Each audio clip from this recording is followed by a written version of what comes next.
Hello friend, welcome to my YouTube channel. आज के इस सेशन में हम लोग समझेंगे गोल्ड का एनालिसिस प्लस बिटकॉइन लाइव भी हम लोग देखने वाले हैं। लाइव वो कैसे ट्रेड कर रहा है और प्रेडिक्शन कैसा रहने वाला है, कैसा मूवमेंट करेगा, सारा कुछ इन डिटेल्स में। जैसे कि नो डाउट प्रीवियस टाइम में हम लोग डिस्कशन किए थे गोल्ड के चार्ट के ऊपर में कि जहाँ पे ये प्राइस ट्रेड कर रहा है, जब ये प्राइस ऊपर का साइड में जा रहा था उस टाइम पे हम लोग डिस्कशन किए थे कि यहाँ पे इस पॉइंट से प्राइस का चांसेस ज्यादा है कि यहाँ से फॉल कर सकता है। दूसरा, ध्यान से आप लोग देखे होंगे, मैंने यहाँ बताया था कि यहाँ पे बड़ा सा रेड कैंडल बनेगा और ये वाला कैंडल मैंने यहाँ पे ड्राइंग बनाया था कि हाँ यहाँ पे एक बड़ा सा रेड कैंडल हमको देखने को मिल सकता है। और उस टाइम पे मैं ये भी बताया था कि सबको लग रहा है कि प्राइस यहाँ से ऊपर का साइड में मूवमेंट कर रहा है और ऊपर जा सकता है। लेकिन मैं यहाँ बताया कि आधे घंटा और एक घंटे में थोड़ा देर पर पता चलेगा कि यहाँ पे भी बड़ा कैंडल बना रेड, और एग्जैक्ट यहाँ पे ऐसा रेड कैंडल बना। और उससे इम्पोर्टेंट ये है कि उस रिकॉर्डिंग में मैंने आपको बताया था, इसका रीजन समझाया था कि बड़ा कैंडल ये सब लेवल के आसपास में ही क्यों बनता है, यहाँ पे बड़ा कैंडल क्यों देखने को मिलता है। उसमें मैंने समझाया था, सिंपल है कि जहाँ पे भी अगर सबका स्टॉप लॉस प्लेस है, वहाँ पे अगर सबका एक ही बार में सबका जो ऑर्डर है अगर ट्रिगर होता है, वहाँ पे बड़ा सा स्पाइक लगता है और बड़ा सा कैंडल बनता है। और उसका बारे में पूरा डिटेल्स में समझाया हूँ, आप लोग वहाँ पे जाके देख सकते हैं। अगर मान लीजिए कोई वीडियो नहीं देखे तो इस वीडियो का लिंक में मैं डाल दूंगा, उसका लिंक आप लोग जरूर जाके देखिएगा, डिस्क्रिप्शन में मिल जाएगा आपको लिंक। क्लियर? तो जैसे हम लोग डिसीजन किए थे, नो डाउट प्राइस उसके हिसाब से ही मूवमेंट किया है। और बिटकॉइन को थोड़ा सा देख लेते हैं। बिटकॉइन के बारे में भी जैसे बताया था डिट्टो वैसे ही हुआ है। यहाँ पे आपको दिख रहा है एनालिसिस क्या था बिटकॉइन के अंदर में। परफेक्टली मैंने बताया था बिटकॉइन में एग्जैक्ट यहाँ से हम लोग सेल साइड में ट्रेड ले सकते हैं, लेकिन टारगेट यहाँ तक ही रहने वाला है। ओके, बिटकॉइन मैंने क्या पढ़ाया था?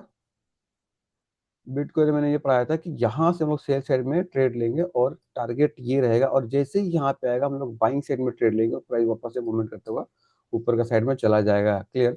और एग्जैक्टली ऐसे ही हुआ है। ठीक है, अभी क्या है कि देखिए, जब तक प्राइस इसका ऊपर में है हम लोग बाइंग साइड में ही रहने वाला है, और जब तक इसका नीचे नहीं आएगा सेल साइड में नहीं लेने वाले लोग ट्रेड। अभी अभी जैसे कि प्रीवियस टाइम में जो सपोर्ट ड्रॉ किए थे, अभी वही रहने वाला। अब इसके अंदर हम ट्रेड नहीं कर सकते, प्राइस आएगा आने देंगे, नहीं सेल करेंगे ना बाई करेंगे, हमको बस वेट करना है। जब बिटकॉइन एटलीस्ट 93,700 94,000 ये सब लेवल को क्रॉस करेगा, इस पॉइंट पे हम प्लान कर सकते हैं सेल साइड में ट्रेड लेने के लिए। अदरवाइज थोड़ा सा वेट करना होगा।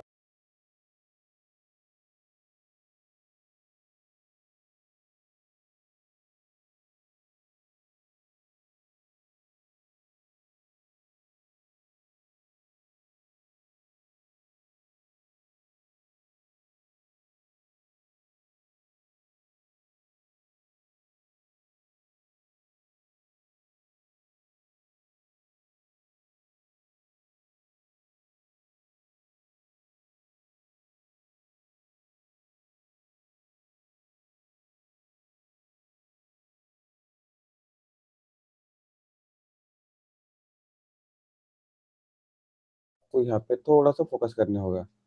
क्लियर? तो अभी क्या है कि बिटकॉइन को हम थोड़ा सा देखते हैं, बिटकॉइन कैसे ट्रेड कर सकता है और कैसे हम लोग को प्लान करना चाहिए। थोड़ा सा एनालिसिस कर लेंगे, डेली टेबल पे जाएंगे और एक बार चार्ट को ओपन करके देखेंगे कैसे हम लोग कर सकते हैं। ठीक है, एक चीज बता रहा हूँ, हमेशा ये काम आने वाला है। पहला पॉइंट, यहाँ पे थोड़ा सा क्वांटिटी ले सकते हैं सेल साइड में जहाँ पे ये ट्रेड कर रहे हैं थोड़ा सा, लेकिन सैटरडे और संडे के दिन ज्यादा करके बिटकॉइन के ऊपर में थोड़ा सा लिक्विडिटी कम रहता है। मतलब कि ज्यादा लोग ट्रेड नहीं करने आते हैं संडे के दिन, थोड़ा सा हॉलीडे मनाते हैं, घूमने जाते हैं, फिरने जाते हैं, जिसकी वजह से लिक्विडिटी थोड़ा सा कम हो जाता है मुकाबले नॉर्मल डे जिस दिन ट्रेड करता है। अगर हम यहाँ पे देखेंगे, सैटरडे का ये कैंडल है, क्लियरली दिख रहा है कितना छोटा सा कैंडल बना सैटरडे का, संडे का। अभी देखेंगे ये सैटरडे का कैंडल है छोटा सा, और ये आज का संडे का कैंडल है। ओके, तो थोड़ा सा लिक्विडिटी कम रहता है, जिसकी वजह से सैटरडे संडे थोड़ा सा वॉल्यूम कम हो जाता है, एंड उसके बाद से काम कंटिन्यू कर सकते हैं। अभी हम लोग क्या है ना कि जैसे कि रेंज में कितने बार बताया हूँ कि अगर कभी भी डेली रेंज आपको दिख रहा है, मतलब कि प्रीवियस डे का एक कैंडल बना हुआ है, और अगर उसी रेंज के अंदर में, मतलब कि ये कैंडल का हाई है और ये कैंडल का लो है डेली टाइम फ्रेम पे, और उसी रेंज में ट्रेड कर रहा है, तो हम लोग ना यहाँ पे एग्रेसिव ट्रेड करने के लिए नहीं जाएंगे। देखिए, आधा अधूरा ज्ञान बहुत डेंजर होता है। हमेशा जो चीज समझाता हूँ उसको कॉन्सेप्ट को समझना जरूरी है। अब दो तरह का कैंडल हो सकता है, एक ये भी डेली कैंडल है और एक ये भी डेली कैंडल है। अब दोनों में डिफरेंस क्या है? ये कैंडल जो बना है बहुत बड़ा बना हुआ है, और ये कैंडल जो बना है बहुत छोटा बना हुआ है। ओके, अगर हम बात कर रहे हैं कि डेली टाइम फ्रेम पे एक कैंडल बना है और नेक्स्ट डे हम ट्रेड करने के लिए बैठ रहे हैं, तो मार्केट तो मूवमेंट करेगा नो डाउट, क्योंकि प्राइस इसीलिए बना है मूवमेंट करने के लिए। अगर हम डेली टाइम फ्रेम पे बड़ा कैंडल देखें कल का बना हुआ है और आज ट्रेड करने जा रहे हैं, तो इट मीन्स कि यहाँ पे रेंज बहुत बड़ा है। अगर प्राइस इसी रेंज के अंदर में मूवमेंट करता है तो कहीं ना कहीं हमको कुछ ना कुछ पैसा बन सकता है। लेकिन डेली कैंडल का रेंज ही बहुत छोटा बना हुआ है, तो प्राइस इसके अंदर में क्या ही मूवमेंट करेगा और क्या ही पैसा बनेगा। अगर हम यहाँ पे बात करें ये वाला कैंडल को, ये बहुत ही बड़ा कैंडल बना हुआ है। अगर इतना बड़ा कैंडल बना हुआ है, उसके बाद से अगर इस रेंज के अंदर में हम सेल साइड में ट्रेड भी ले रहे हैं, क्योंकि रेंज बड़ा है, अगर 50% भी नीचे आता है तो नो डाउट हमको पैसा बन सकता है। लेकिन ये कैंडल देखिए, लास्ट कैंडल जो बना है रेड कैंडल, बहुत छोटा बना हुआ है। अगर ये कल का दिन इतना छोटा सा कैंडल बनाया हुआ है और आज के दिन हम जाएंगे इसी कैंडल के अंदर में अगर ट्रेड करने के लिए, तो इसके अंदर में क्या ही पैसा बनेगा। वही एग्जाम्पल मैं समझा रहा हूँ, जैसे कि यहाँ पे अगर ध्यान से देखेंगे कि ये जो कैंडल है, ये कैंडल लाइक दिस, ये छोटा वाला कैंडल के जैसा है, और ये कैंडल है लाइक दिस, बड़ा वाला कैंडल। जैसे यहाँ पे ग्रीन रेड कोई मैटर नहीं करता, लेकिन ये बड़ा कैंडल है और ये छोटा कैंडल है। तो छोटा कैंडल जहां भी बन रहा है डेली टाइम फ्रेम पे, उसके अंदर में नेक्स्ट डे हम लोग ट्रेड करने के लिए नहीं जाएंगे। वेट करना है डे हाई या डे लो को ब्रेकआउट करने के बाद ही हम ट्रेड करेंगे, अदरवाइज हमको वेट करना होगा। तो इस केस में ये क्या कर रहा है कि रेंज से बाहर निकल चुका है प्रीवियस डे का। इट मीन्स कि अगर ये प्रीवियस डे का रेंज से बाहर निकला हुआ, ये सब जहाँ पे लो लगा हुआ है, प्राइस यहाँ तक वापस से आ सकता है। तो इसके लिए क्या है कि अगर हमको ट्रेड लेना है तो हम जा सकते हैं यहाँ पे सेल साइड के लिए, अदरवाइज नहीं। तो यहाँ पे थोड़ा सा दिख रहा है कि हाँ एक लेना चाहिए। वेट करता हूँ मैं यहाँ पे एक सेकेंड। अभी हम लोग क्या समझे कि प्राइस प्रीवियस डे का ये वाला लेवल है लो, इसको ब्रेक कर रहा है। तो क्या है कि इससे पहले जो लो लगा हुआ है इसके आसपास में यहाँ तक आ सकता है, क्योंकि यहाँ पे रेंज दिख रहा है और थोड़ा सा मोमेंटम हो सकता है, यहाँ तक अगर आता है तो हम लोग ले सकते हैं ट्रेड। ओके। तो यहाँ पे एक पहले हम लोग एग्जीक्यूट करते हैं, ठीक है। ज्यादा नहीं, यहाँ पे एक लॉट यहाँ पे एंट्री हो जाना चाहिए एक्चुअली, कोई दिक्कत नहीं है। प्राइस ब्रेकडाउन करके नीचे में ये ट्रेड कर रहा है, कोई प्रॉब्लम नहीं है। ओके, बहुत कुछ यहाँ पे मैं समझाने वाला हूँ, ध्यान से सुनिए। सबसे पहला पॉइंट, ये ट्रेड एग्जीक्यूट क्यों है उसको मैं फिर से एक बार एक्सप्लेन कर रहा हूँ, ध्यान से सुनिए। मान लीजिए, जैसे मैं बता रहा हूँ कि पहला पॉइंट, कुछ ऐसा पॉइंट होता है ना जहाँ पे ना ट्रेड ही नहीं करना रहता है, लोग फिर भी वहाँ पे जबरदस्ती का ट्रेड करने के लिए चले जाते हैं। जैसे कि दिखता नहीं है ना आदमी को कि यहाँ पे प्रीवियस डे का रेंज बहुत छोटा बना है। तो ये जो रेंज है कितना छोटा है, वो होने से मानेंगे कि बहुत छोटा बना हुआ। 1%, 1.5% के अंदर में अगर बन रहा है, बिलो 1.5% और 1% का अंदर में अगर बन रहा है, 1% भी बहुत होता है ना। 1% और 1.20, 1.30, इस तरह का अगर डेली कैंडल बनाता है, याद है, डेली कैंडल, अगर इस तरह का डेली कैंडल बन रहा है, ध्यान से मैं बता रहा हूँ और ध्यान से देख लीजिए। अगर इस तरह का डेली कैंडल बन रहा है तो हम क्या करेंगे, अगर बड़ा सा बना है और छोटा सा बना है, ध्यान से देखिए यहाँ पे। ओके, यहाँ पे एक डेली कैंडल है छोटा सा, और यहाँ पे एक डेली कैंडल है बड़ा सा। अब कहने का मतलब बस इतना है कि अगर आपको डेली कैंडल दिखा बड़ा सा, तो ये अगर मान लीजिए 3%, 4%, 5% का अगर कैंडल बना हुआ है, इजी मार्केट 2% मूवमेंट कर सकता है रेंज के अंदर में, कोई दिक्कत नहीं है, करेगा। लेकिन अगर ये पूरा कैंडल ही 1% का बना हुआ है, रेंज ही छोटा सा है, तो ये कहाँ मूवमेंट करने वाला है? फिर तो ये कहीं मूवमेंट ही नहीं करने वाला है। हाँ, ऐसा नहीं है कि मूवमेंट नहीं होगा, लेकिन क्या होगा कि साइडवेज रह सकता है, छोटा सा रेंज है, उसी के अंदर में ये ट्रेड करेगा, धीरे धीरे धीरे धीरे, प्राइस कहीं मूवमेंट ही नहीं करेगा, क्योंकि स्पेस ही नहीं बचा है। लेकिन अगर छोटा सा कैंडल बना हुआ है, इमेजिन उसका हाई को ब्रेक कर रहा है या उसका लो को ब्रेक कर रहा है, तो नो डाउट ये मूवमेंट करने के लिए रेडी है और प्राइस मूवमेंट कर सकता है। ओके। तो इस तरह से याद रहे, कभी भी अगर आपको डेली टाइम फ्रेम पे एक कैंडल बना हुआ है और वो दिख रहा है कि कैंडल छोटा है, तो हम उस रेंज के अंदर में ट्रेड करने के लिए कभी नहीं जाएंगे। अदरवाइज रेंज से बाहर निकलना तो हम ट्रेड करेंगे, उसको छोड़ेंगे नहीं, ठीक है।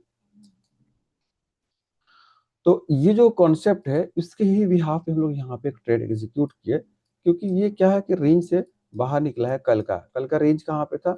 कल का रेंज यहाँ पे ये वाला ब्लैक लाइन है, और इसका नीचे भी निकल चुका है। तो क्या है कि यहाँ पे बार बार आ रहा है, तो चांसेस है कि ये फिर से एक बार यहाँ ट्राई करे आने के लिए, और इस बार हो सकता है आए तो ये क्लोजिंग भी कर जाएगा अगर इधर आता है तो। लेकिन आज का दिन जैसे कि मैं बताया कि संडे रहता है और सैटरडे रहता है ना, प्राइस तो थोड़ा सा वॉल्यूम कम रहता है, ट्रेड कम होता है, जिसकी वजह से कैंडल छोटा छोटा बनता है, ज्यादा कुछ लोग इंटरेस्टेड नहीं रहते हैं। यहाँ पे हम लोग बस वेट करेंगे, और उसके बाद से इंपॉर्टेंट चीज समझाने जा रहा हूँ, ध्यान सुनिए, बहुत इंपॉर्टेंट चीज। ओके। कोई भी आदमी, कोई भी एक ट्रेडर है जो कि बहुत ही अच्छा ट्रेडर है, बहुत ही बड़ा ट्रेडर है, वो कभी भी जब ट्रेड करता है किन किन बातों का ध्यान रखता है, ध्यान से मैं लाइव में समझा रहा हूँ। हर एक चीज यहाँ पे ट्रेड करने के बाद अभी आपको एग्जांपल यहाँ पे सारा कुछ दिख जाएगा।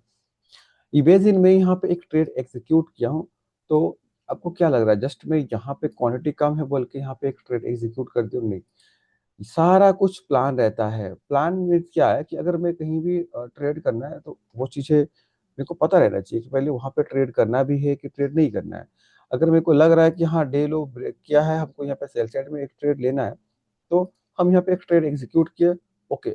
लेकिन खाली ट्रेड में एंट्री लेना ही सारा कुछ नहीं होता है, ओके। खाली ट्रेड के अंदर में एक एंट्री ले रही है, यही सारा कुछ नहीं है। एंट्री के बाद से आगे का काम स्टार्ट होता है। उस ट्रेड को अच्छे से हैंडल करना, अच्छे से मैनेज करना, उसको सही टाइम पे एग्जिट करना, प्रॉफिट में हो या लॉस में हो। ऐसा नहीं है कि सिर्फ प्रॉफिट में हमको एग्जिट करना है। तो ये सबसे बड़ा काम बन जाता है एक ट्रेडर के लिए, जो कि जो एज अ बिगनर, जो लोग नए हैं जो कि ट्रेडिंग सीख रहे हैं, उनको प्रॉब्लम कहाँ पे आता है कि यहाँ पे एंट्री लिए, अगर थोड़ा सा भी माइनस दिखना स्टार्ट होगा, ठीक है, काट कट कर दे रहे पोजीशन, बाद में ट्रेड करेंगे, ओके। या थोड़ा सा भी उनका फेवर मूवमेंट किया, अरे हाँ 1:1 मिल गया, चलो प्रॉफिट बुक कर लेते हैं, या 1:2 मिल गया, चलो प्रॉफिट बुक कर लेते हैं। जो प्रोफेशनल ट्रेडर है ऐसा नहीं करते हैं। वो कैसे काम करते हैं यहाँ पे मैं समझाने वाला हूँ। अगर ये प्राइस मूवमेंट जैसा भी करे, अभी मैं बता रहा हूँ उसके हिसाब से हम लोग उसको ट्रीट करने वाले हैं, ओके। इसको इसको हम लोग कैसे ट्रीट करेंगे, जैसे मैं भी एक्सप्लेन करने वाला हूँ। देखिए, कोई भी एक ट्रेडर है, अगर वो एंट्री लिया है, उसको कैसे हैंडल करता है? सबसे पहला पॉइंट, एंट्री से पहले उसका एग्जिट प्लान रहता है कि एटलीस्ट अगर ये लॉस में मूवमेंट कर रहा है तो मेरे को एग्जिट कहाँ पे करना है। लॉस मीन्स कि अगर यहाँ पे देखा जाए, मैंने एक सेल साइड में एंट्री एग्जीक्यूट किया हूँ, लेकिन प्राइस ये ऊपर का साइड में रिवर्स जा रहा है, ओके। तो इसके हिसाब से यहाँ पे ये माइनस में दिखा रहा है पोजीशन। तो अगर माइनस में दिखा रहा है, तो पहला पॉइंट है कितना माइनस में दिखाएगा या कहाँ पे मेरे को निकलना है, ये पहले पहले से सारा प्लान रहता है। ऐसा नहीं कि अभी प्लान हो रहा है दिमाग में। सबसे पहला पॉइंट, यहाँ पे अगर मेरा एंट्री हो तो मेरा स्टॉप प्लस यहाँ पे है। इट मीन्स कि अगर प्राइस इन केस किसी भी कारण इस लेवल का ऊपर निकलता है, ओके, तो मैं यहाँ पे पोजीशन को एग्जिट कर दूंगा। क्लियरली दिख रहा है ना? इस लेवल के ऊपर में ये मेरा एसएल का प्लेस है। अगर प्राइस रिटर्न जा रहा है और इसका ऊपर ब्रेकआउट कर रहा है, मतलब उस लेवल को हिट कर रहा है जहां पे मेरा एग्जिट पॉइंट है, उस पॉइंट पे ये पोजीशन को मैं काटने वाला हूँ। दूसरा, अगर ये लॉसेस हो रहा है तो उस केस में, उस सिनेरियो में ये एप्लीबल है। लेकिन इन केस अगर प्राइस यहाँ से कंटिन्यू नीचे का साइड में फॉल कर रहा है, तो मैं कहाँ पे एग्जिट करूंगा, ये इंपॉर्टेंट है। क्या यहाँ पे आएगा तो एग्जिट करेंगे, कि यहाँ पे आएगा तो एग्जिट करेंगे, कि यहाँ पे? उसके लिए क्या है कि मैं देखता हूँ प्राइस एक्शन। क्योंकि अगर मैं यहाँ पे एक बार एंट्री ले लिया हूँ, प्राइस अगर मूवमेंट करना स्टार्ट कर रहा है, मैं इसको होल्ड करने वाला हूँ और प्राइस एक्शन के हिसाब से एग्जिट करने वाला हूँ। बीच में अगर कहीं पे निकाल रहा है प्राइस, तो वो प्राइस एक्शन के हिसाब से निकलने वाला। अदरवाइज एटलीस्ट जो टारगेट होने वाला है 94,300 का आसपास तक, यानी मोर देन 1:2 या 1:3 के आसपास हम लोग का प्लान रहना चाहिए, अगर प्राइस नीचे के साइड में फॉल कर रहा है। अब ये सारा कुछ प्लान हो गया। अब बस क्या है कि इसको वॉच करना है, इसको देखना है, इसको ट्रैक करना है कि कैसे कैसे बिहेवियर दिखा रहा है, कैसा कैसा मूवमेंट कर रहा है। जिस तरह से अभी दिख रहा है तो मेरे को लग रहा है हाँ यहाँ पे थोड़ा सा वॉलेटिलिटी दिखा रहा है ब्रेकडाउन करने के बाद लेवल को। लेकिन अगर यहाँ तक ही रहा तो ठीक है, लेकिन उबर गया तो यहाँ पे हमको एग्जिट करने होगा। अब अगर अपसाइड के साइड में जा रहा है, इनकेस अगर ये ब्रेकडाउन कर रहा है, तो हम इसको होल्ड कर सकते हैं, कोई प्रॉब्लम नहीं है। क्लियर? देखिए, कभी भी अगर आप बैठ रहे हैं काम करने के लिए, सारा कुछ पहले प्लान होना चाहिए, उसको मैनेज कैसे करना है, हैंडल कैसे करना है, उसके बाद ही सारा काम होता है।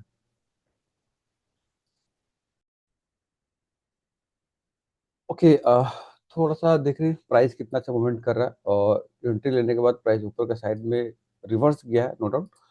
लेकिन जैसे में हम लोग डिसीजन किए कि एग्जिट पॉइंट कहाँ है, अगर आप किसी भी ट्रेड के अंदर में एंट्री ले ले रहे हैं एक बार, एग्जिट पॉइंट कहाँ है? एग्जिट पॉइंट पे आपका क्लियर रहना चाहिए कि हाँ यहाँ पे अगर मैं ट्रेड लिया हूँ तो मेरे को यहाँ पे निकालना है लॉसेस के अंदर में।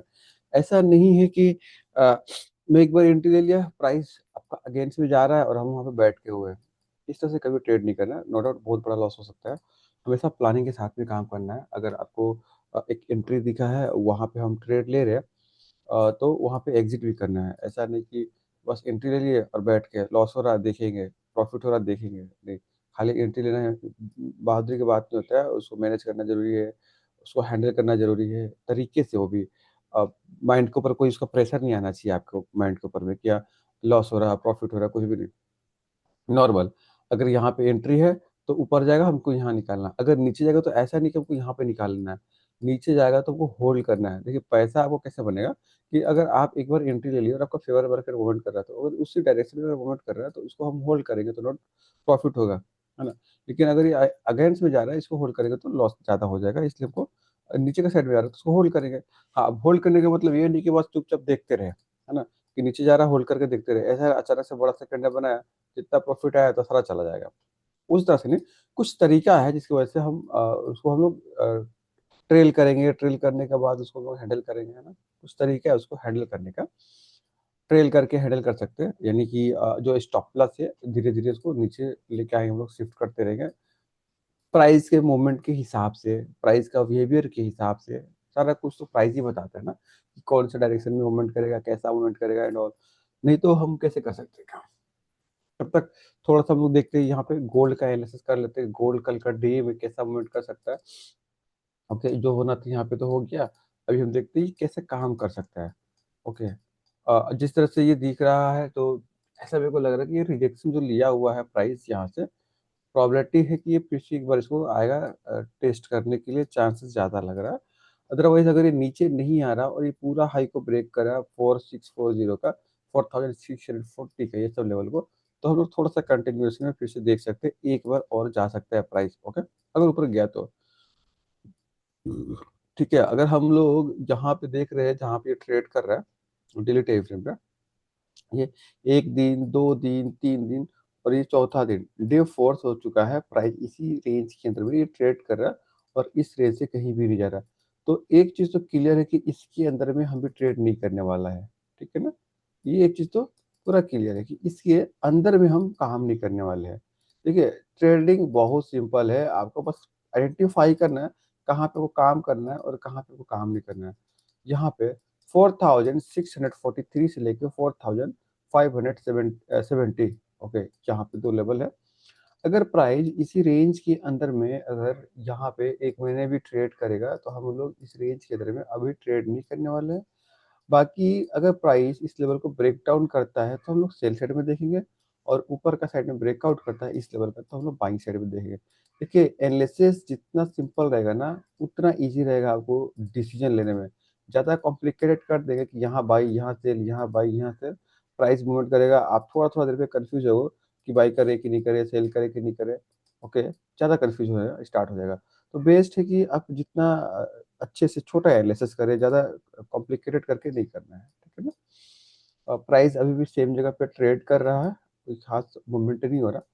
अगर ऊपर का साइड में जाएगा तो यहाँ पे ब्रेक, जो ब्रेकडाउन किया था, अगर फिर से कल का रेंज के अंदर में यहाँ पे एंटर कर रहा, तो इसको हम लोग कट कर देंगे, ठीक है।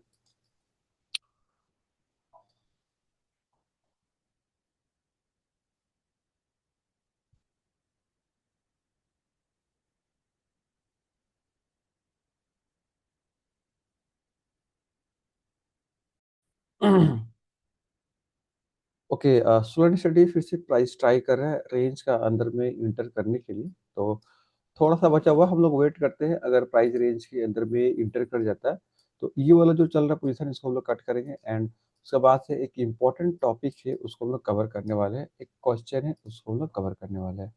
जो क्वेश्चन है यहाँ पे मैं लिख देता हूँ ताकि आप पढ़ सकते हैं। ओके,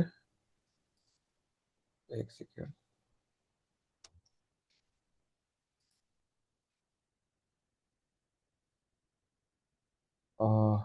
एक सेकेंड, कुछ था इसमें जो कि कट गया, फिर से हम उसको पेस्ट करते हैं और उसका बाद से इसको लोग थोड़ा सा स्मॉल करते हैं, बहुत बड़ा हो गया है। ओके,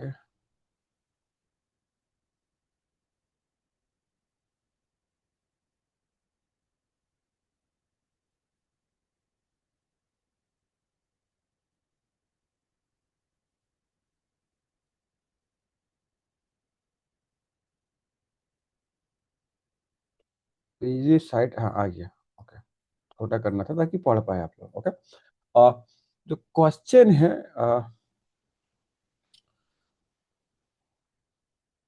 ओके, जो क्वेश्चन है, कौन सा ब्रेकआउट या ब्रेकडाउन रिटेस्ट करके जाता है और कौन सा कंटिन्यू करता है। मतलब क्वेश्चन इनका ऐसा है कि कौन सा ब्रेकआउट है। ब्रेकआउट मीन्स कि अगर मान लीजिए कोई भी एक लेवल है, यहाँ पे मान लीजिए एक लेवल है और इस लेवल का ब्रेकआउट कर रहा है प्राइस यहाँ पे, तो इनका ये क्वेश्चन है कि कौन सा ब्रेकआउट यानी किस टाइप का ब्रेकआउट कंटिन्यू मूवमेंट कर सकता है और किस टाइप का ब्रेकआउट कंटिन्यू मूवमेंट नहीं करती, मीन्स ब्रेकआउट फेल हो सकता है।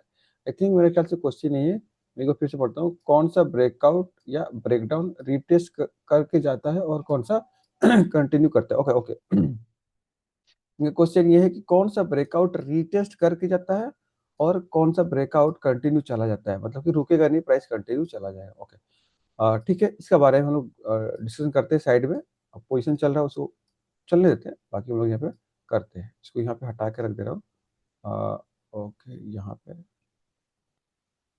ठीक, यहाँ पे ठीक है।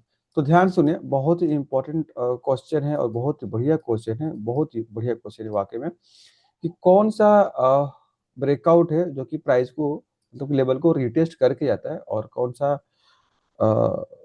ब्रेकआउट है जो कि कंटिन्यू निकल जाता है। तो पहला वाला है जो कि ब्रेकआउट जो रिटेस्ट करके जाता है उसको हम लोग डिस्कशन करते हैं। ओके, यहाँ पे ब्रेकडाउन रिटेस्ट करके जाता है, ब्रेकडाउन हो या ब्रेकआउट हो सेम ही है। इमेजिन यहाँ पे 1000 का लेवल है।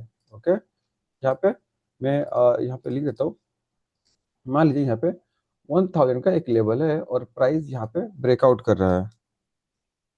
ओके, 1000 का लेवल है और प्राइस यहाँ पे ब्रेकआउट कर रहा है। क्लियर?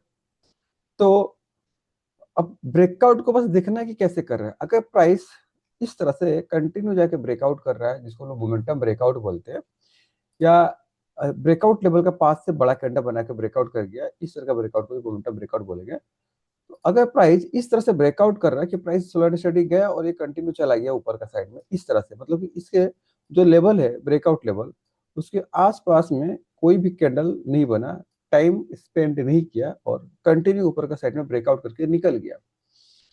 हम लोग एग्जांपल भी देखेंगे। ओके, तो इस तरह का जो ब्रेकआउट है, तो प्रोबेबिलिटी इज वेरी है कि इस तरह का ब्रेकआउट रिटेस्ट करने के लिए इस लेवल के पास में आता है और वापस से जब रिटेस्ट कर लेता है फिर ये कंटिन्यू ऊपर का साइड में मूवमेंट करता हुआ दिखता है। और कुछ ऐसा ब्रेकआउट होता है कि जो लेवल को छोड़ के इमीडिएटली दूर चले जाता है, वापस से उस लेवल के पास में आता ही नहीं है। ये ब्रेकआउट को कैसे आइडेंटिफाई करें, और ये ब्रेकआउट बहुत इंटरेस्टिंग है। यहाँ पे बहुत, ये ब्रेकआउट को ही मैं ट्रेड करता हूँ ज्यादा करके, कि ब्रेकआउट करके भाग गया प्राइस, वहां पे वापस आएगा भी नहीं। ठीक है ना? वो कैसे आइडेंटिफाई करेंगे? सिंपल कि यहाँ पे दिख रहा है कि एक इंपॉर्टेंट लेवल है, रेजिस्टेंस है या साइकोलॉजिकल लेवल है, कुछ भी आप मान लो। यहाँ पे एक रेजिस्टेंस है जो कि बहुत ज्यादा इंपॉर्टेंट है। अच्छा, इंपॉर्टेंट है कैसे आइडेंटिफाई करते हैं कि लेवल ज्यादा इंपॉर्टेंट है? इस तरह पता चलता है कि प्राइस उस लेवल से बहुत हेवी सेलिंग आया हुआ है, या प्राइस जब भी ट्राई कर रहा है ऊपर जाने के लिए यहाँ पे फेल हो जा रहा है ब्रेकआउट करने के लिए। इस तरह से हम आइडेंटिफाई कर सकते हैं कि जो लेवल है ये थोड़ा सा ज्यादा इंपॉर्टेंट है। अब मान लीजिए जो 1000 का लेवल है, यहाँ पे प्राइस गया और प्राइस जाने के बाद इस लेवल को ब्रेक ही नहीं कर रहा और यहाँ पे ही वेट कर रहा है, नीचे भी नहीं गिर रहा, इस तरह से कुछ साइडवेज हो गया है। अगर ब्रेकआउट के समय में प्राइस लेवल के पास रीच करके थोड़ा सा एकुमुलेशन करता है और साइडवेज चला जाता है और उसका बाद से ब्रेकआउट करते हैं, तो प्रोबेबिलिटी इज वेरी है कि प्राइस फिर से रिटेस्ट करने के लिए नहीं आएगा, ये निकल जाता है। और रिटेस्ट देखिए, ज्यादा ऊपर जाके प्राइस रिटेस्ट करने के लिए नहीं आता है। रिटेस्ट क्या होता है कि ब्रेकआउट करके तुरंत यहाँ पर रिटेस्ट करके फिर से निकलता है। लेकिन अगर ब्रेकआउट करके ऊपर निकल गया, ये रिटेस्ट नहीं किया, कंटिन्यू चला गया, तो इस तरह का ब्रेकआउट कभी भी रिटेस्ट नहीं करता है, कंटिन्यू मूवमेंट कर जाता है। लेकिन वहीं पे जो हम लोग पहले देखे, उस तरह का ब्रेकआउट क्या करता है कि प्राइस वहां पे रिटेस्ट करने के लिए एक बार आता है कि मार्केट ऊपर का साइड में गया, एक बार रिटेस्ट करेगा, फिर कंटिन्यू करके ऊपर का साइड में मूवमेंट करेगा। तो इस दोनों में डिफरेंस क्या है कि ये वाला ब्रेकआउट है, ये कंटिन्यू मूवमेंट करके निकल जाएगा ऊपर का साइड में, और ये वाला जो ब्रेकआउट है ये रिटेस्ट करने के लिए आएगा। अब मान लो कि कोई आदमी है जो कि ऑप्शन बाइंग का ट्रेड करता है, तो उसको इन दोनों में से कौन सा प्रीफर करना चाहिए? ऑफ कोर्स ये वाला, क्योंकि ऑप्शन बाइंग में ऐसा कि एक बार एंट्री करने के बाद प्राइस मूवमेंट ही करे तो बेस्ट है, साइडवेज ये रिट्रेसमेंट करे नहीं। ठीक है, तो उसके लिए क्या है कि ये वाला बहुत इंपॉर्टेंट है। अगर कोई ऑप्शन बायर है, में से याद रखिए, अगर ऑप्शन बायर है, एक्युमुलेशन कर रहा है, आप वहां पे एंट्री लोगे, नो डाउट पैसा बनने वाला है। क्लियर?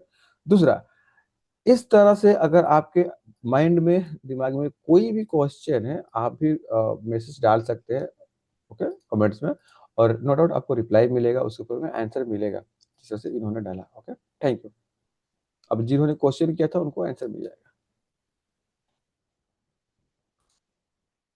और अभी तक हम लोग देखेंगे कि एंट्री लिए, देखिए रूल क्या होता है और डिसिप्लिन क्या होता है ना, आज भी मैं दिखाने वाला हूँ। अगर इमेजिन करो ये ब्रेकआउट ऊपर, मतलब कि एसएल हिट कर जाता है, तो वो तो ठीक है, एक ट्रेड क्लोज हो जाएगा। लेकिन इमेजिन करो आज ये एसएल ही हिट नहीं करने वाला है, मान लो, और यहाँ पे ही सारा दिन ट्रेड करने वाला है, तो मैं इसको होल्ड करने वाला हूँ, इसको मैं एग्जिट ही नहीं करूंगा। या तो प्राइस नीचे के साइड में गिरे, या तो एसएल हिट करे, दो में से कुछ तो एक करेगा ना, समझे ना बात। लेकिन अगर ये एसएल हिट कर रहा है तो क्लोज कर देंगे, लेकिन अगर मेरा एसएल हिट नहीं हो रहा, अगर ये वेट कर रहे हैं तो वो वेट करेंगे, प्राइस क्या पता फॉल करे, कितना करे पता नहीं है, तो उसको वेट करेंगे। तो छोड़ देते हैं इसको, जब देखेंगे फिर एसएल हिट करे तो उसको देख लेंगे।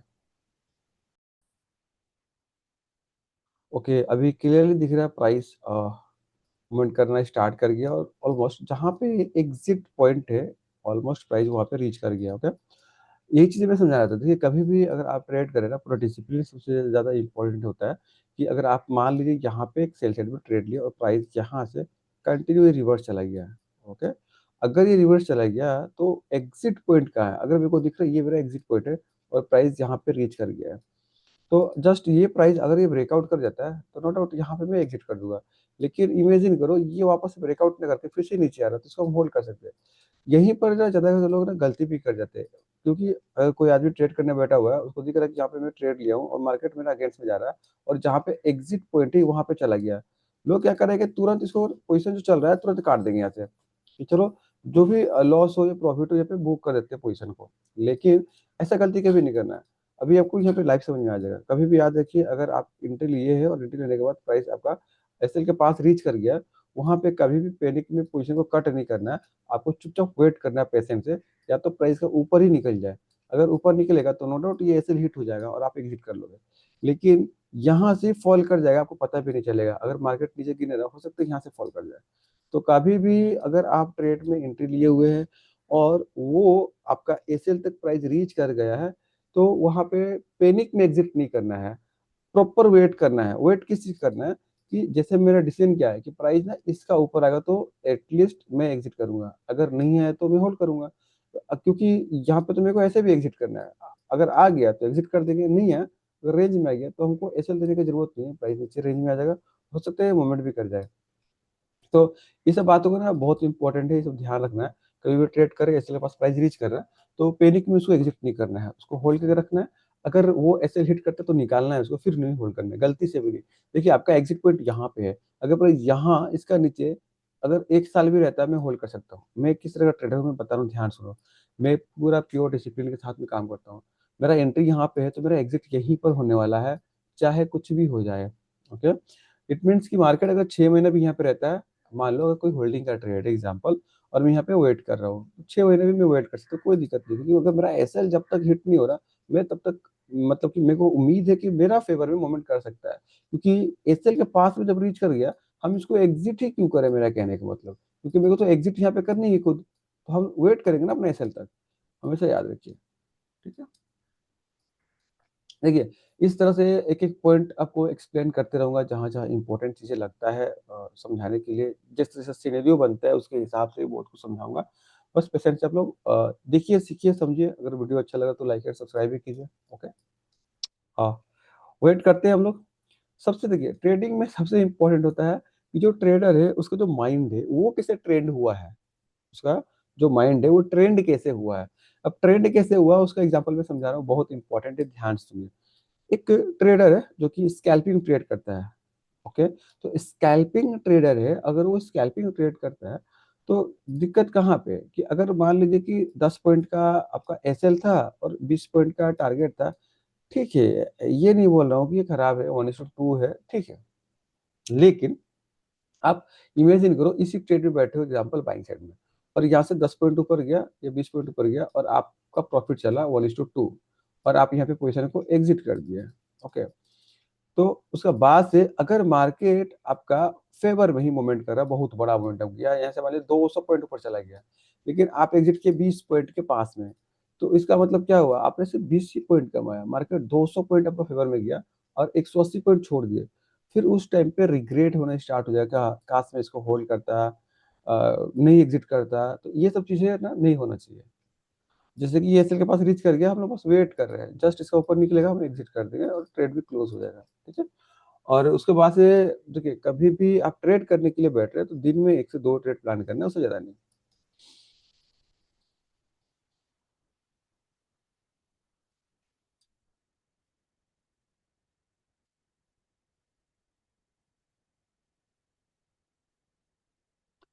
ओके, इंटरेस्टिंग जगह पर रीच कर गया, पूरा एसएल के पास में रीच कर गया।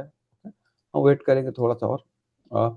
अगर यहाँ पे नेट देखेंगे तो अभी भी कम है। यहाँ पे ध्यान से देंगे, जो ये जो लाइनिंग लगा हुआ है 95032 है, लेकिन प्राइस वहां तक रीच नहीं किया था, 95031 तक ही गया था, अभी भी बचा हुआ है। देखिए, इसीलिए बता रहा हूँ, अगर आप डिसिप्लिन में काम करोगे ना, कोई पता नहीं है प्राइस यहाँ से क्रैश भी कर जाए, पता भी नहीं चलेगा आपको। तो ये जो मोमेंटम होगा, ये कैसे कैच होगा आपको, कि आप पर हमेशा एवरीडे अपना डिसिप्लिन को अगर फॉलो कर रहे हैं तो, नहीं तो एक बार करोगे तो नहीं होने वाला है। ओके। अभी आपको दिख रहा है यहाँ पे ना, जस्ट एसएल के पास में गया था, $1 से एसएल हिट होने से बचा और प्राइस वापस से नीचे के साइड में आना स्टार्ट हो गया है। अगर यहाँ तक प्राइस रीच कर गया था और मैं कट कर देता, तो मेरे को पता नहीं है कहाँ पे आकर रुकेगा, किसी को पता नहीं है। जब होगा हम देखेंगे।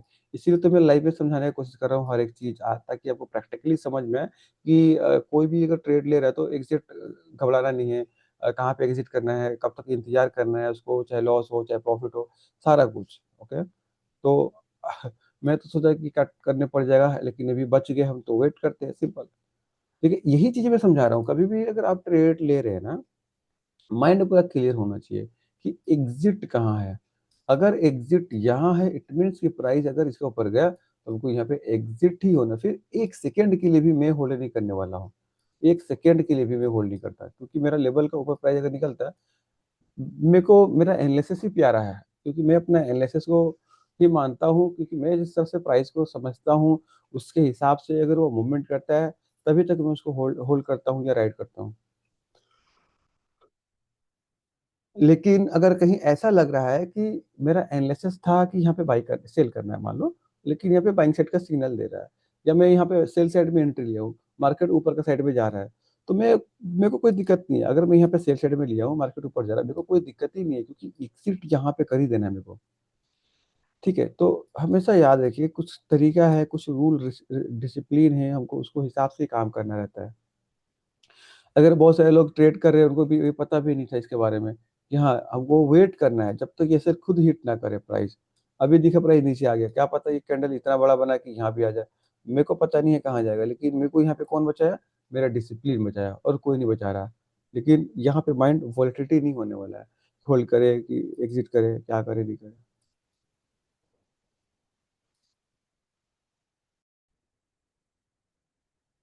ओके, प्राइस फिर से रिटर्न जाने के ट्राई कर रहा है ऊपर का साइड में, कोई प्रॉब्लम ही नहीं है। मैं क्या बता रहा हूँ, यहाँ पे 1,000 बार प्राइस आ जाएगा ना, कोई दिक्कत नहीं है। लोग यहाँ पे ही स्ट्रेस लेना स्टार्ट करते हैं और पैनिक करना स्टार्ट करते हैं।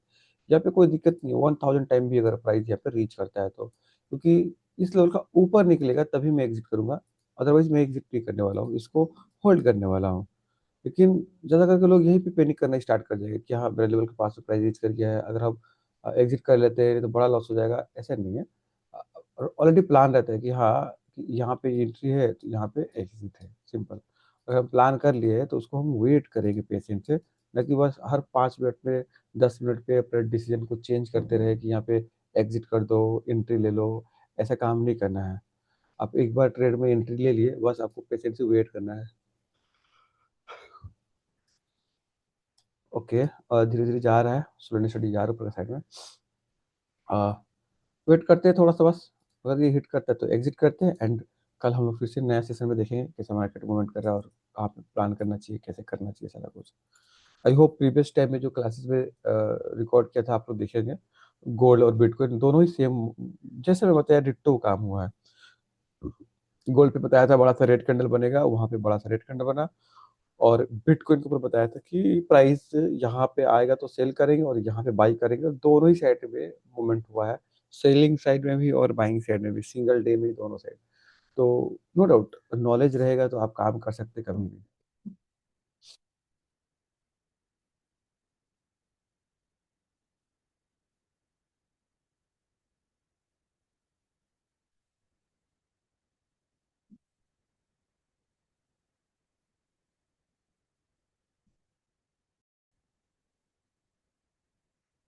ओके, रीच कर गया है एग्जैक्ट, थोड़ा सा बचा हुआ है 3.4 पॉइंट, लेकिन देख रहे होंगे जहाँ पे ऐसे लग, ओके हिट हो गया, ओके ओके ओके, इसको मैं कट कर देते हैं क्योंकि यहाँ पे क्लियरली दिख रहा है एक ऐसे हिट हो गया है ना। हाँ, यहाँ पे क्लियरली दिख रहा है ना, देखिए जहाँ पे हम लोग प्लान किए थे कि जब तक प्राइस इस लेवल का ऊपर नहीं निकलता है, हम लोग पोजीशन को कट नहीं करेंगे। यहाँ पे मैं एक इंपॉर्टेंट चीज समझाने जा रहा हूँ, ध्यान सुनिए। कोई भी आदमी अगर ट्रेड में एक बार एंट्री ले लिया, बस सिंपल सा लॉजिक है, ध्यान से देखिए कि अगर मान लीजिए प्राइस नीचे से ऊपर के साइड में आ रहा था और यहाँ पे मेरे को एंट्री लेना है इसका ऊपर में, प्राइस इसका ऊपर में आ गया और मैं यहाँ पे एक एंट्री ले लिया बाइंग साइड में, मान लीजिए ब्रेकआउट किया, अब यहाँ पे बाई कर लिया। तो ये आपको प्रॉफिट देगा, कैसे पता चलेगा कि एंट्री प्राइस से प्राइस ऊपर ट्रेड करेगा तो आपको प्रॉफिट देगा, और एंट्री प्राइस से प्राइस नीचे ट्रेड करेगा तो आपको लॉसेस देगा, सिंपल। लेकिन बड़ा प्रॉफिट कब देगा कि एंट्री प्राइस से प्राइस ऊपर जा रहा है और ऊपर जाए और ऊपर जाए और ऊपर जाए। इट मीन्स कि जितना ऊपर जाएगा प्राइस अप साइड में, हमको उतना ही ज्यादा प्रॉफिट और बड़ा प्रॉफिट होगा। ठीक इसका उल्टा, अगर आपका यहाँ पे एंट्री हुआ है, अगर प्राइस नीचे गया और नीचे गया और नीचे गया तो यहाँ पे क्या होगा, लॉसेस होगा। लेकिन क्या होगा, बड़ा लॉसेस होगा, जितना नीचे जाएगा उतना ज्यादा लॉसेस होगा। तो इससे आप क्या समझ रहे हैं, हमेशा याद रखिए कि कभी भी अगर आप ट्रेड एग्जीक्यूट कर रहे हैं, तो जो प्रॉफिट में ट्रेड मूवमेंट कर रहे हैं ना, इसको होल्ड करना है, जितना होल्ड कर सकते हो आप उतना होल्ड करो प्रॉफिट में। लेकिन अगर प्राइस नीचे मूवमेंट कर रहा है, अगेंस्ट मूवमेंट कर रहा है, तो हमको जितना जल्दी कट करना रहा उतना जल्दी कट करेंगे, लॉसेस को जितना जल्दी बुक करना है उतना जल्दी बुक करेंगे, ताकि लॉसेस बड़ा ना हो। तो जो लोग छोटे छोटे लॉसेस करते हैं और बड़ा बड़ा प्रॉफिट करते हैं, सिंपल सा टेक्निक है, प्रॉफिट वाला ट्रेड को होल्ड करना है और लॉसेस वाला ट्रेड को कभी भी होल्ड नहीं करना है। ओके, अब यहाँ पे अगर देखेंगे यहाँ पे कैसे हिट हुआ, ओके, हम थोड़ा सा एनालिसिस करेंगे कि बिटकॉइन जो है आज के दिन कैसा ट्रेड कर सकता है। तो जहां तक मेरे को लग रहा है ये ऐसे ही ट्रेड करेगा और कहीं नहीं जाने वाला, 95,000 तक नीचे आया, लेवल एक ही 95,000, यहाँ से ऊपर और सॉरी 94,000, हाँ ना 95,000, 95,000 से लेके 95,500, यही 500 पॉइंट अराउंड इसका रेंज है। 95,000 से 95,500, हाँ, यहाँ पे क्लियरली दिख रहा है 500 पॉइंट अराउंड, मान लीजिए यही रेंज है, इसी के दरमियान अगर ट्रेड करने रहा करेगा। आज का दिन थोड़ा सा संडे है तो जैसे भी बताया कि बड़ा मोमेंटम हम एक्सेप्ट नहीं कर सकते, और ये रेंज में एंटर कर गया कल का, तो रेंज को तो पता चल गया कि हाँ ये रेंज है, तो इसी रेंज में काम करने वाला है और कहीं नहीं जाने वाला है। बाकी गोल्ड का जो एनालिसिस है हम एक बार फिर से देख लेते हैं, गोल्ड कैसे काम कर सकता है। हाँ, गोल्ड में ये जो लेवल ड्रॉ किया गया है इसके अंदर में हमको कोई काम नहीं करना है, लेकिन गलती से भी इसके नीचे कैंडल आना स्टार्ट करा तो एग्रेसिवली हम सेल साइड में ट्रेड लेंगे और ये गोल्ड मूवमेंट करना स्टार्ट कर देगा नीचे का साइड में। अप साइड के लिए भी अगर देख रहे हैं तो गोल्ड को एटलीस्ट ये सब लेवल यानी $4,625 का ऊपर आना स्टार्ट होगा, एंड यहाँ अगर इसका ऊपर आना स्टार्ट होता है तो मेरे को रेडी रहना है कि ये ब्रेकआउट करने जा रहा है, एंड जैसे ही हाई सब ये सब हाई को ब्रेक कर रहा तो इस पॉइंट से हम लोग एंट्री लेना स्टार्ट करेंगे और ये कंटिन्यू मूवमेंट कर सकता है। जिस तरह से स्ट्रक्चर है गोल्ड का बुलिश है, तो अगर हम लोग यहाँ भी ट्रेड कर रहे हैं बाइंग साइड में 946 के ऊपर, यहाँ पे इस ट्रेड लाइन के ऊपर आना चाहिए प्राइस एटलीस्ट यहाँ पे, तो काम क्वांटिटी में ले सकते हैं, लेकिन इसका ऊपर ब्रेकआउट करके सस्टेन कर रहा तो होल्ड करेंगे, बड़ा मूवमेंट करेगा, क्लियर। लेकिन सेल साइड के लिए एटलीस्ट इसका नीचे ही आना जरूरी है, बॉक्स का नीचे। बाइंग साइड के लिए बॉक्स का अंदर भी ले सकते हैं, लेकिन सेल के लिए बॉक्स का नीचे याद रहे। ओके, ठीक है, आज का मैं यहाँ पे क्लोज कर रहा हूँ। नो डाउट आपको बहुत कुछ सीखने समझने को मिलेगा और वीडियो को अच्छा लग रहा है, तो वीडियो को लाइक एंड सब्सक्राइब करना ना भूले। हम लोग मिलते हैं नेक्स्ट वीडियो में, तब तक के लिए bye bye, thanks to watching this video.